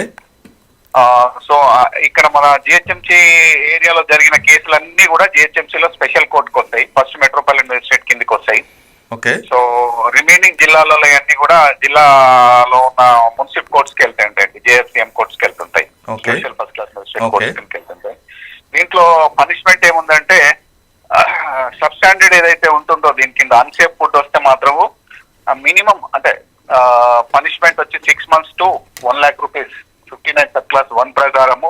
2 ప్రకారం అయితేనేమో 1 year 3 lakh rupees. అండ్ అదే సబ్ క్లాస్ 3 ప్రకారం 59 సబ్ క్లాస్ 3 ప్రకారం అయితే 6 years also with fine of rupees 5 lakhs rupees ఉంటుంది. ఇంకా ఒకవేళ ఎవరైతే తిని పాయిజనస్ అవుతుందో వాళ్ళకి ఇంప్రెషన్మెంట్ ఉంటుంది, not less than 10 lakh rupees కూడా ఉంటుందండి. సార్ మీరు చెప్తున్న సెక్షన్ ప్రకారం ఎవరికైనా శిక్షలు పడ్డాయండి? అంటే ఈ మధ్యలో ఎవరికి పడలేదు, సెవరల్ రీజన్స్. బట్ పడకపోయినా సరే సార్ అటువంటి సెక్షన్ల మీద మీ దగ్గరకి ఏమైనా కేసులు వస్తుంటాయా కోర్టుకి? వస్తుంటాయండి, వస్తుంటాయి. బట్ మాక్సిమం కేసెస్ ఏంటంటే ఇవన్నీ అడ్జుడికేషన్ కింద వెళ్తుంటాయి. ఇప్పుడు శాంపుల్స్ లో వచ్చిన దీని ప్రకారము వీళ్ళు కోర్టులో ఫైల్ చేయాలా లేకపోతే జాయింట్ కలెక్టర్ దగ్గర ఫైల్ చేయాలని డిసైడ్ అవుతుంటుంది. దాని ప్రకారం డిసైడ్ ఎలాగంటేనండి, అన్సేఫ్ అయితే కోర్టు, సబ్ స్టాండర్డ్ అయితే అడిషనల్ కలెక్టర్. కరెక్ట్. సార్ ఇప్పుడు మీరు చెప్తున్నట్లుగా 3 రకాలుగా డివైడ్ చేశారు. దాంట్లో అన్సేఫ్ ఫుడ్కి ఒక కేసు వచ్చింది అనుకోండి మీ దగ్గరికి, ఎగ్జాంపుల్ చెప్తున్నా. ఆ కేసు లాస్ట్ ట్రయల్ అయ్యి కన్విక్షన్ వచ్చే వరకు ఉంటుందా, మధ్యలోనే కంప్లైంట్ విత్ రావడం కానీ లేదంటే ఉండదండి, ఉండదు. ఒక్కసారి కంప్లైంట్ వేసిన తర్వాత ఈ కంప్లైంట్ ఎవరైతే ఎఫ్ఎస్ఓ ఉంటారో, ఫుడ్ సేఫ్టీ ఆఫీసర్, ఆయనకు అధికారం లేదండి విత్డ్రా చేసుకోవడం. అంటే ఆయన కాకపోయినా విట్నెస్ ఉంటారు, పంచులు ఉంటారు, వాళ్ళు విత్డ్రా అయిపోవడం, వాళ్ళు లాస్ట్ అవడం జరుగుతుంటాయా? అది కామన్, ఏ కేసులైనా జరుగుతుంటుంది. డిపెండ్స్ అపాన్, ఎందుకంటే అది 5 years 2 years 3 years ఎప్పుడు వస్తుందో తెలియదు. వచ్చేసరికి విట్నెస్ లకి గుర్తుండకపోవచ్చు ప్రాపర్ గా. ఓకే, అంతేనా సార్? లేదంటే complaint plus accused party compromise అయిపోయిన కూడా ఉంటాయా? లేలే, అట్లాంటి సందర్భం అనేదే లేదండి. ఎలాంటి పరిస్థితులలో కంప్లైంట్ మాత్రం కాంప్రమైజ్ అవ్వడు. అంటే కంప్లైంట్ ఫుడ్ సేఫ్టీ ఆఫీసర్ అవుతారు, కానీ అక్కడ తిన్న ఫుడ్ సఫరర్ ఉంటారు కదండి, వాళ్ళు కూడా మరి కంప్లైంట్ వస్తారా, విట్నెస్ కి ఉంటారా? ఎవరైతే సప్లయర్ ఉంటారో సప్లయర్ కూడా అక్యూజేషన్ అవుతుందండి. సప్లయర్స్ కాదండి, తినేవారు కూడా విట్నెస్ ఉంటాడా, వాడిని విక్టిమ్ గా ఉంటాడా? వాళ్ళు ఉండరండి. అంటే ఇప్పుడు ఒక హోటల్లో బిర్యానీ తిన్నాను, అందులో సిగరెట్ పేక్ వచ్చింది, నేను కంప్లైంట్ ఇస్తా, సాక్షిగా ఉపయోగించుకుంటారండి, సాక్షిగా ఉపయోగించుకుంటారు చార్జ్ షీట్. అటువంటి సందర్భం వచ్చి సెపరేట్ గా కంప్లైంట్ ఇచ్చి ఎవరైతే పార్టీ ఇంజూర్డ్ పార్టీ ఉంటారో వాళ్ళు సందర్భం వచ్చినప్పుడు మాత్రం వాళ్ళు విట్నెస్ గా వస్తారు. అచ్చా, అంటే అటువంటి విట్నెస్ లు విత్డ్రా అయిపోవడం, హాస్టల్ అవడం కూడా జరుగుతుంటాయంటే కొంతమంది తర్వాత? ఉండదండి, ఉండదండి. ఎందుకంటే ఇది సఫరర్ కాబట్టి 99% ఉండదండి. అచ్చా సార్, మీకున్న సర్వీస్లో ఈ సెక్షన్లో ఏమైనా పెద్ద కన్విక్షన్ వచ్చినవి కానీ హోటల్ సీజ్ చేసినవి ఉన్నాయండి ఇటీవల కాలంలో? హోటల్ సీజ్ చేస్తా ఉంటారు వీళ్ళు, ఎఫ్ఎస్ఓ వాళ్ళు, with the permission of the designated officer. కాకపోతే వాళ్ళకి ఎందుకు సీజ్ చేసినారు కారణాలన్నీ చెప్పాల్సి వస్తుంది. ఆ కారణాలను వాళ్ళు కాంప్లైంట్ చేసుకోవచ్చా, అప్పీల్ చేసుకోవచ్చా అనే ప్రొవిజన్స్ మీద ఆధారపడి ఉంటుందండి. ఓకే, అంటే భారీ ఎత్తున జరిమానా గానీ శిక్ష పడ్డ కేసులు ఉన్నాయండి మీకు గుర్తుండి? భారీ ఎత్తున జరిమానా పడ్డ కేసులు చాలా ఉన్నాయండి. 2 lakhs కూడా జాయింట్ కలెక్టర్స్ ఫైల్ చేశారండి. చెప్పగలరండి? ఇప్పుడు కష్టం కానీ నాకైతే కాదు, but I heard that several they are paying the amounts. అంటే నేను జాయింట్ కలెక్టర్ దగ్గరికి వెళ్ళాను అక్కడ ప్రొసీడింగ్స్ లో. ఓకే, సో మనకు వచ్చిన మ్యాటర్లు, ఎందుకంటే సిటీలో చాలా మంది అడ్వకేట్స్ దగ్గర ఉంటాయి కదా. అవునండి, మన దగ్గరకు వచ్చిన వాటికి మనము చూస్తుంటాం అట్లా. ఓకే సార్, థ్యాంక్ యూ అండి. చాలా ఇప్పుడు ఒక అంచనా ప్రకారం రీసెంట్గా టెంటేటివ్ ఫిగర్ మీకు సిటీలోనే 70 lakhs 80 lakhs కలెక్ట్ చేశారండి గత 3 years లో. సార్ కలెక్ట్ చేయడం పక్కన పెడితే అసలు అంటే కలెక్ట్ చేయడం కాదు, మనం కలెక్ట్ చేయడం, అడిషనల్ కలెక్టర్ గారు ఫైన్ వేయటం, వారితో కట్టించడం. కానీ రెగ్యులర్ గా తనిఖీలు చేయడం జరగదంటారు? ఇది ఈజ్ ఏ రెగ్యులర్ ప్రాసెస్ అండి. కాకపోతే ఏంటంటే ఉన్న పరిస్థితిని ఎలా అంటేనండి, ఎమర్జెన్సీలు వస్తాయి, స్టాఫ్ ఒక అనధికార అంచనా ప్రకారం అనుకోకుండా హైదరాబాద్లో కానీ, అంటే కంపేర్ టు 2 రాష్ట్రాల్లో కంటే హైదరాబాద్లోనే ఈటరీస్ ఎక్కువ పెరిగిపోయినాయండి. మొత్తం అన్నీ కలిపితే చిన్న పెద్ద 80,000 వరకు, 77,000 అబౌవ్ అని ఒక అంచనా. అంటే national restaurants association of India వాళ్ళు అది సైంటిఫిక్ FSSA వాళ్ళు ధృవీకరించింది అయితే కాదు, అయినా అంతవరకు ఉండే అవకాశం అయితే ఉన్నదండి. అన్నీ కలిపి. సార్ మీ సర్వీస్లో చాలా కేసులు చూస్తుంటారు, ఈ తరహా కూడా చేస్తారని ఎప్పుడైనా ఒక ఎగ్జాంపుల్ చెప్పగలరా? ఇందాక మీకు చెప్పే అల్లం వెల్లుల్లి పేస్ట్ కాకుండా ఇంకా ఇంత నీచంగా చేస్తారా అని చూసారు ఏమన్నా?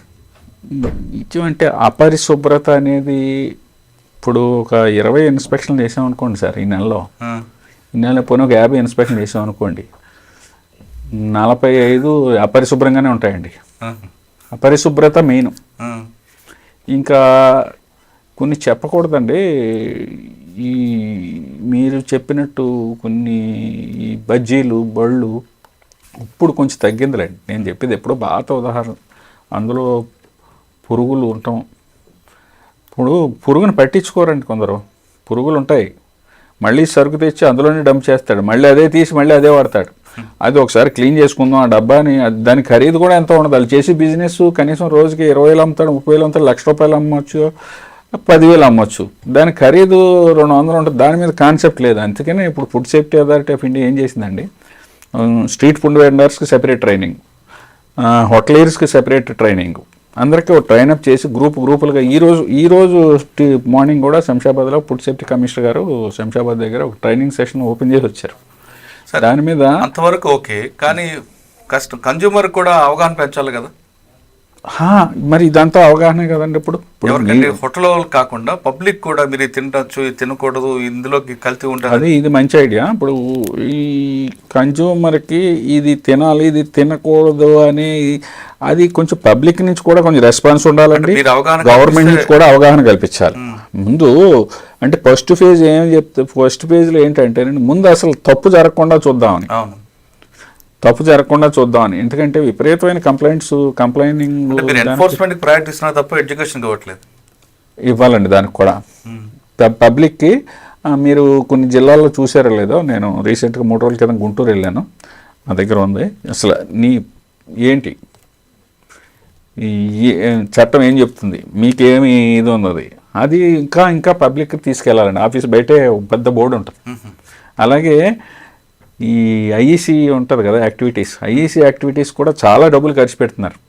ఇక్కడ మనకి ఒక ఫుడ్ సేఫ్టీ కమిషనర్ కింద ప్రవీణ్ ప్రకాష్ గారు అని ఒక కమిషనర్ చేశారు. ఆయన కొన్నాళ్ళు కొంచెం ఒక విధానాన్ని అవలంబించారండి. ఇక్కడ ఈ హోర్డింగ్స్ ఉంటాయి కదా, హోర్డింగ్స్ ఒక కాన్సెప్ట్ తీసుకునేవారు. ముందు మార్కెట్స్ తీసుకుంటే మార్కెట్సే మిగతా, తర్వాత ఇంకొక ఐటెం, వాటర్ తీసుకుంటే వాటరే, మటన్ తీసుకుంటే మటనే, అలా తీసుకుని చేశారు. కానీ అధికారులు మారుతూ ఉంటారు, ప్రయారిటీస్ మారిపోతున్నాయి. దాంతో ఏంటంటే ముందు చట్టం కూడా ఏం చెప్తుంది సార్, ఒకసారి వాళ్ళకి ఇమీడియట్ యాక్షన్కి వెళ్ళిపోకూడదు, ఒకసారి చెప్పి చూడాలి, ట్రైనింగ్ ఇవ్వాలి, అప్పటికి వినకపోతే వాడి మీద యాక్షన్కి వెళ్ళాలి. ఓకే సార్, మీకున్న సర్వీస్లో ఇంత నీచాది హోటల్ కానీ ఇంత దరిద్రంగా కలుపుతారా? వీళ్ళు పాపాత్ములు కాదు, ఇంత పాపాత్ములు ఉంటారా అని కూడా అనుకున్నారా?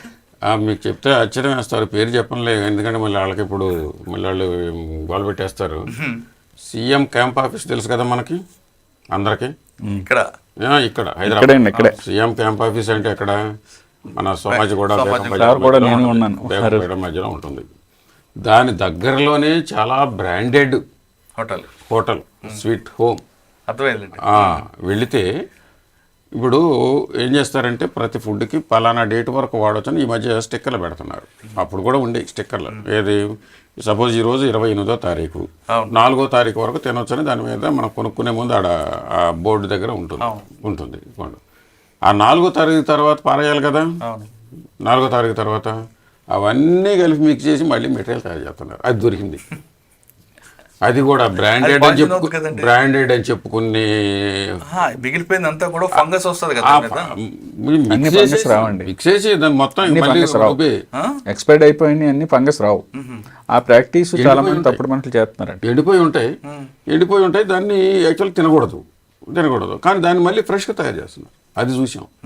ఇక అంతకంటే దరిద్రం. అది కూడా ఎవరు, నేను ఇప్పుడు మామూలు వాళ్ళు, కింద వాళ్ళు, లేకపోతే మీరు చెప్పిన ఏబిసిడి కేటగిరీలో లీస్ట్ కేటగిరీ కాదు ఇది ఏబిసిడిలో ఏ కేటగిరీ జనాలందరికీ తెలుసు. అలాంటి వాళ్ళు వీళ్ళు.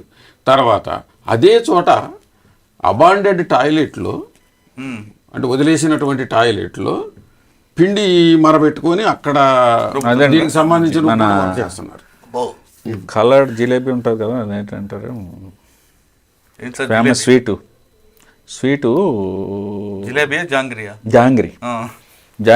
జాంగ్రీని అందులో రుబ్బుతున్నారు. ఆ రోజు నేను కూడా ఉన్నా. అంటే వీళ్ళు డబ్బు కావాలి అంతే, నైతిక అంటే అది అబాండ్ చేసి అది ల్యాబొరేటరీ కాదు, అంటే దాన్ని అబాండెడ్ వదిలేశారు అనుకోండి, కానీ దాంట్లో పెట్టుకొని అంటే ఎట్లయినా ఆ ఫీలింగ్ మనకు చూస్తే ఎలా ఉంటుంది. ఇంట్లో చేస్తే తినరు కదండి ఆ పరిస్థితుల్లో. మనం ఇంటి పక్కన ఇంట్లో కూర్చొని అక్కడ పక్కన చేస్తేనే మనం విధంగా తిట్టుకుంటాం కదా. అంటే డబ్బు తప్ప ఇంకొక ఆలోచన ఉండదండి వీళ్ళకి. డబ్బు కావాలంతే, నువ్వు ఏమైపో ఇంకొకటి ఏమైపో. అంత అనైతికమైనటువంటి మనం మాటలు చెబుతాం, మనం అనకూడదు. కానీ మన పీపుల్ ఎలా ఉంటారంటే, ఇక్కడ ఒకటి ఉంటుంది, ఈడ ఒకటి ఉంటుంది, ఇక్కడ ఉండేది వేరు, ఇక్కడ వచ్చేది వేరు. ఇందులో ఈ టైప్ ఆఫ్ వ్యాపారాలు చేసేవాళ్ళు అసలు ఫస్ట్ లైన్లో ఉంటారు, ఫస్ట్ రోలో ఉంటారు. మీరు గమనించుంటారా సార్, కొన్ని హోటల్స్లో వాళ్ళ హోటల్ ఫుడ్ వాళ్ళు తినరు. ఎందుకు నేను ఒకసారి అనుకుంటే, అక్కడ తయారు చేయడం అంతా చూస్తాడు, ఏం కలుగుతాడో కూడా తెలుసు, అందుకు వాడు తినడు. సో ఇట్లా ఉంటాయి మనకి కాబట్టి అంటే సార్ దీనికి సొల్యూషన్ ప్రజల్లో అవగాహన కల్పించు.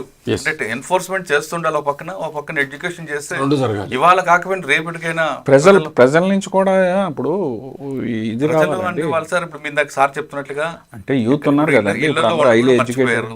అంతా రోడ్ల మీద స్విగ్గీలు జొమాటోలు ఫుడ్ క్యాంప్ దూరం వచ్చి కంప్లైంట్ చేయట్లేదు పూర్వంలాగా. ఫోన్లో ఇమీడియట్గా ఒక ఫోటో తీసి పెట్టేసి కంప్లైంట్స్ చాలా అవుతున్నాయి. అందులో సార్ ఇప్పుడు అవన్నీ కూడా ఈ స్విగ్గీ యాప్లు రావడంతో ఆడు ఎలా తయారు చేస్తుందో చూడు, తెలీదు. అది ఎప్పుడు ఇస్తున్నాడో తెలియదు, అంటే ఎక్కడ కూడా ఎవరికి తెలియదు. ఇంకో కల్చర్ వచ్చిందండి. మీరు హాస్టల్స్ అన్నారు కానీ హాస్టల్స్ కంటే దారుణమైన పరిస్థితులు క్లౌడ్ కిచెన్స్లో ఉన్నాయి. అవును, అది ఎక్కడ ఉంటుందో అధికారులు కూడా తెలియట్లేదు. ఏంటంటే లైసెన్సులు అయితే లైసెన్సింగ్ విధానం పూర్వం అంటే చూసి ఇవ్వాల్సి ఉండేదండి. ఇప్పుడు ఎక్కువ అయిపోవడంతో ఏంటంటే ఇచ్చి సంవత్సరం లోపల చూడమని అడ్వైజరీస్ కూడా వచ్చినాయి government of food authority of India నుంచి. అంచేత ముందు లైసెన్స్ వెళ్ళిపోతున్నది వాళ్ళకి. లైసెన్స్ వెళ్తే కానీ స్విగ్గీ జొమాటో కూడా సప్లై ఇవ్వడం. ముందు బేసిక్ లైసెన్స్ కావాలి. ఎఫ్ఎస్ఐ నెంబర్ అని ఉంటుంది, ఎఫ్ఎస్ఎస్ఐ నెంబర్ ఉంటుంది. ఆ నెంబర్ వెళ్ళిపోద్ది, అది ఎక్కడ ఉన్నదో పట్టుకోవాలి, మనం చూడాలి. అంటే క్లౌడ్ కిచెన్స్ చాలా దారుణమైన పరిస్థితిలో ఉన్నాయండి. కొంచెం అది కూడా అంటే పబ్లిక్ ఇంతమందిని ఒక్కసారి వ్యవస్థ మారిపోతుందని ఇది లేదండి. అంచేతే ఇప్పుడు ఈ కోర్టు కేసులు లీగలు దానికి కోర్టుకి వెళ్ళి చేయటం ఇవన్నీ ఎప్పుడో జరుగుతాయి. యాక్షన్ ఇమీడియట్గా షట్ డౌన్ చేయాలనే అంటే ఏం చేయాలండి ఉన్నదండి చట్టం. ఈ ఎఫ్ఎస్ఎస్ఏ లేకపోయినా మున్సిపల్ చట్టాల్లో, కార్పొరేషన్ చట్టాల్లో, పంచాయతీరాజ్ చట్టాల్లో ఈ హెడ్ ఉంటారు కదా. ఇప్పుడు జిహెచ్ఎంసీ కమిషనర్ గారు ఉన్నారు, పక్కన మనకి నిజామాబాద్ వరంగల్లో ఉన్నది, వారి కమిషనర్ గారు ఉంటారు. ఆ చట్టంలో ఖచ్చితంగా ప్రజారోగ్యానికి భంగం అని కలిగితే వారు ఇమీడియట్గా దాన్ని క్లోజ్ చేసేయచ్చు. మనం లగడికాపూర్లో చాలా ఫేమస్ హోటల్ ఒకటి ఉంది, అట్లా క్లోజ్ చేసాం. క్లోజ్ చేసిన తర్వాత మొత్తానికి ఇక వాడు కూడా రిలీజ్ అయిపోయి కంప్లీట్గా ఒక 2 నెలల్లో ఏమో బాగు చేసుకొని బ్రహ్మాండంగా తయారు చేశారు. నాకనే మళ్ళీ మా వాళ్ళతో ఓపెన్ చేయించుకున్నాడు. చూడండి సార్ అని మార్పు వచ్చింది. అది దారుణంగా ఉండేది, దారుణం అంటే దారుణం. అది మళ్ళీ ఎంత ఫేమస్ అంటే అసలు ఆంధ్రప్రదేశ్ నుంచి అసెంబ్లీకి వచ్చేవాళ్ళు చాలా మంది అక్కడే ఉంటారు. అలా అంటే అట్లాంటి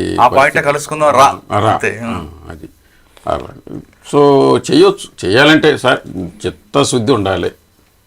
పనిచేసే ఆఫీసర్గా సిన్సియారిటీ ఉండాలి ఫస్ట్. వ్యాపారికి సిన్సియారిటీ పూర్తిగా ఉండరు కాబట్టి ఆ ఎన్ఫోర్స్మెంట్ అనేది ఉండాల్సిందే. ఇప్పుడు ఎన్ఫోర్స్మెంట్ ఇది కూడా ఉందండి. ఎలాగంటే ఈ అసోసియేషన్స్ ఉన్నాయి ఇప్పుడు. ఏది స్ట్రీట్ ఫుడ్ హోటల్ అసోసియేషన్స్ మనకి తెలంగాణ వరకు కానీ ఆంధ్రప్రదేశ్ కానీ తెలంగాణ 2 రాష్ట్రాలు కలిసి ఉన్నప్పుడు ఏపీ హోటల్స్ అసోసియేషన్ ఉంది. ఇప్పుడు తెలంగాణ హోటల్ అసోసియేషన్ ఉంది, అక్కడ ఏపీ హోటల్ అసోసియేషన్ ఉంది. National restaurants association of India అని కొత్తగా యూత్ అంతా బయలుదేరి చేస్తున్నారు. వీళ్ళంతా కూడా గవర్నమెంట్తో కోఆర్డినేట్ చేసి వాళ్ళు కూడా నేను అంటే కొన్ని మీటింగ్లో రీసెంట్గా కూడా నేను కొన్ని మీటింగ్లు వెళ్ళాను. మెయిన్ పర్సన్స్ ఎవరంతా ఉన్నారో ఇలాంటి అపవాదు నుంచి బయటపడాలి, మనం కరెక్ట్గా చేయాలనే మంచి కాన్సెప్ట్తోనే బయటకు వస్తున్నారండి. తప్పులు జరుగుతున్నాయి, అటువంటి తప్పులు జరగకుండా మనం అన్నీ చేయాలని వాళ్ళు కూడా ఈ ట్రైనీస్ని వాళ్ళంతరాలు పంపటం. ట్రైనింగ్ అయితే ఒక కోఆర్డినేటర్ కింద ఉంటాడండి హోటల్లో. ఉంటే ఎక్కడ తప్పు జరుగుతున్నది ఇదివరకు అది అసలు ఎవరికి ట్రైనింగ్ ఇచ్చింది కానీ నువ్వు మంచో చెడ్డో అని తెలియదు కదండి. చాలామంది హోటల్లోకి అది చెఫ్ ఉంటాడు కదండి, లేకపోతే స్వీట్ స్టాల్లో తయారు చేసి చూడండి, అసలు నీకు ఎంత కలర్ ఎందులో కలపాలో ఎందులో కలపకూడదు తెలుసా అంటే తెలియదు. చాలా అన్ఎడ్యుకేటెడ్ పర్సన్స్ ఉంటారండి. ప్లస్ రీసెంట్గా ఏం అవుతుంది మన తెలుగు రాష్ట్రాల్లో ఎక్కువ బయట రాష్ట్రాల నుంచి వచ్చిన వాళ్ళు ఉంటున్నారు. వాళ్ళందరికీ ట్రైన్ అప్ చేయవలసిన బాధ్యత ఉంది. ఎన్ఫోర్స్మెంట్ వరకు ఏంటంటే ఖచ్చితంగా ఈ రీసెంట్ న్యూస్లు అన్నీ చూసి మీటరీస్ మెయింటైన్ చేసే వాళ్ళు భయపడుతున్నారండి. ప్లస్ మొబైల్ ల్యాబొరేటరీ కూడా ఉంది స్ట్రీట్ ఫుడ్ వెండర్స్ దగ్గర. ఇటువంటి మీరు చెప్పిన లాంటి ఆయిల్ చాలా ఇంపార్టెంట్ సబ్జెక్ట్ ఏంటంటే ఆయిలేనండి. ఆయిల్ దగ్గరికి ముందు వెళ్తారు. మన దగ్గర మనకి తెలంగాణలో 5 మొబైల్ ల్యాబొరేటరీ ఉన్నాయి, మళ్ళీ 3 రేపు ఎల్లుండో వచ్చే అవకాశం ఉందని చెప్తున్నారు. హైదరాబాద్ సెపరేట్గా ఉంది, ఇంకోటి కూడా అడుగుతున్నారు మంత్రి గారు. అది పెట్టిన వెంటనే తేడా ఉందంటే నువ్వు ఎందుకు ఇది అమ్మట్లేదు లేకపోతే డిస్కార్డ్ చేసేయటం. ముందు ఒకసారి చెప్పి వస్తారంటే రెండోసారి బండి తీసేయటం జరుగుతుంది. చాలా జరుగుతున్నాయి అలాగా. అంటే పాత రోజులకు ఇప్పటికీ మార్పు వస్తున్నది, ఇంకా రావాల్సిన పరిస్థితి ఉన్నది. ఓకే సార్, మీరేమంటారు సార్ ఫైనల్గా? అంటే ఇప్పుడు వచ్చే మార్పు ఏంటంటే అది జస్ట్ ఎవల్యూషన్ మనకు అవసరం లేదు, మనకు చేంజ్ కావాలి.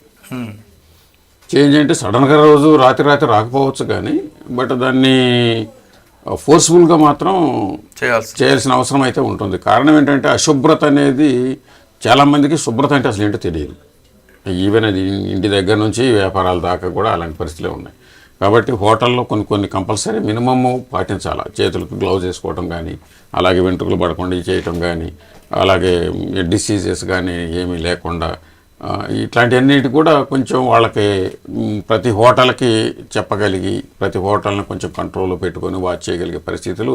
అంటే ఇప్పుడు ఇంతకుముందు చెప్పినట్టుగా బాలాజీ గారు చెప్పినట్టుగా 80,000 పైన ఎస్టాబ్లిష్మెంట్లు చేయడం కూడా కష్టమే. దానికి తగ్గ స్టాఫ్ కావాలి. అయితే డిసెంట్రలైజ్డ్ మెకానిజం కొంత వచ్చింది ఇప్పుడు, ఇది ఆఫీసుల పరంగా కూడా. వాళ్ళు ఫ్రీక్వెంట్గా విజిట్ చేయాలి. విజిట్ అనేది ఎలా ఉండాలంటే వాడిని కంట్రోల్ చేసే పద్ధతిలో ఉండాలి. విజిట్ అనేది అవతల వాడిని ఖచ్చితంగా కంట్రోల్ చేసి వాడు రియలైజ్ అయ్యి వాడు దాన్ని ఆ ఇన్స్ట్రక్షన్ ఫాలో అయ్యే పద్ధతిలో ఇన్స్పెక్షన్స్ ఉంటే టాస్క్ ఫోర్స్ వేశారు సార్. టాస్క్ ఫోర్స్లో రీసెంట్గా వర్క్ చేసినప్పుడు మనకి మంచి జరుగుతుంది. కానీ ఫ్రెండ్లీ ఇన్స్పెక్షన్ ఉండకూడదు. అంటే రొటీన్ కాకుండా అవి కొంచెం సీరియస్గానే జరగాలి. సో అలా జరిగినప్పుడు బాగుంటుంది. ఓకే. ఇకపై తెలుగు రాష్ట్రాల్లో కల్తీ ఆహారం కానీ కల్తీ అనే పదం కంప్లీట్గా వినబడకుండా ఉండాలంటే ముందు హోటల్స్ మీద కంప్లీట్ రైళ్లు చేస్తుండే, తరచూ రైళ్లు చేస్తూ వాళ్ళకి అవగాహన కల్పిస్తే వాళ్ళు కూడా మారే అవకాశం ఉందంటున్నారు వందన్ కుమార్ గారు, బాలాజీ గారు. అదేవిధంగా ఏది తినాలి ఏది తినకూడదు అనే విషయం కూడా ప్రజల్లో అవగాహన కల్పించడం కూడా మరో ముఖ్యమైన అంశం. ఈ విధంగా రెండు పట్టాల మీద నడుస్తుంటే ఇవి ఈ రోజు కాకపోయినా రేపటికైనా ఖచ్చితంగా తెలుగు రాష్ట్రాల్లో కల్తీ అనే పదం కనుమరుగవుతుంది. లేదా ఇకపై కేవలం నీళ్లు పాలే కాదు, తల్లి పాలు కూడా కల్తీ అవకాశం కనిపిస్తుంది. ఎందుకంటే ఆ తల్లి కూడా గర్భంతో ఉన్న తల్లి కూడా బయట ఉన్న ఆహారం తిని ఆమె కూడా కల్తీ పాలు ఇచ్చి ఆ లోపల ఉన్న బిడ్డ కూడా బయటకు వచ్చిన బిడ్డ కూడా కల్తీ పాలు అందించే అవకాశం కనిపిస్తున్నట్టు వందన్ కుమార్ గారు, బాలాజీ గారు చెప్తున్నారు. ఇది కల్తీ వ్యవహారంపై వందన్ కుమార్ గారితో, బాలాజీ గారితో, అదేవిధంగా ప్రేమచంద్రారెడ్డి గారితో ఎక్స్క్లూజివ్ డిబేట్. వచ్చే వారం మరో ఇష్యూలో మళ్ళీ కలుద్దాం. అంతవరకు నమస్తే. థ్యాంక్ యూ అండి. థ్యాంక్ యూ వందన్ కుమార్ గారు, బాలాజీ గారు, ప్రేమచంద్రారెడ్డి గారు. థ్యాంక్ యూ అండి.